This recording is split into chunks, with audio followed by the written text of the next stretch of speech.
ஒரு பெண்ணாக சேமிப்பு குறித்த விழிப்புணர்வு எந்த அளவுக்கு முக்கியம் தெரிஞ்சுக்கணும்னு நினைக்கிறீங்க மக்கள் எல்லாரும்? வாழ்க்கையில எந்த ஒரு பெண் பொருளாதார பலத்துடன் இருக்கிறாளோ அவள் வன்முறையிலிருந்து, குடும்ப வன்முறையிலிருந்து தன்னை காப்பாற்றிக் கொள்கிறாள். பணம் இருந்துச்சுன்னா நம்ம கிட்ட ஒரு மரியாதை வரும்.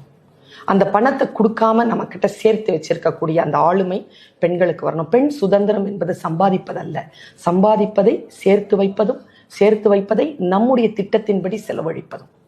இதை இரண்டு சுதந்திரம் நமக்கு வரணும்னு நான் நினைக்கிறேன். பல நேரங்கள்ல நான் அதை பார்த்து இருக்கிறேன். சில்லறை கிடைச்சிருங்க, மொத்தமா பணம் கிடைக்காது. அதனால மொத்தமா பணத்தை டக்குன்னு எடுத்து எதுவுமே முடிவு பண்ணாதீங்க. லைஃப் டைமுக்கு உங்களுடைய பாதுகாப்பிற்காக ஒரு 50 வருடத்திற்கு பிறகு, உங்களுக்கு 50 வயசு ஆனதுக்கு அப்புறமா மற்றவர்களை குறை சொல்லி கொண்டு இல்லாமல் நீங்கள் முழுமையாக நம்பிக்கையோடு வாழ வேண்டும் என்றால் சேமிப்பு பழக்கத்தை கையில் எடுத்துக்கொள்ளுங்கள். மாதம் ஒரு தொகையை எடுத்து உங்களுடைய வருங்காலத்திற்காக, எப்படி பிள்ளைகளுடைய வருங்காலத்திற்காக நாம் சேர்க்கிறோமோ, ஒவ்வொரு பெண்ணும் ஒவ்வொரு ஆணும் தன்னுடைய முதுமைக்காக சேர்த்து வைத்திருப்பது அவர்களுடைய கடமையாக இன்றைய காலத்தில் நான் கருதுகிறேன்.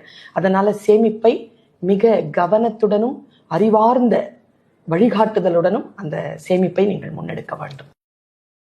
Download ShareChat.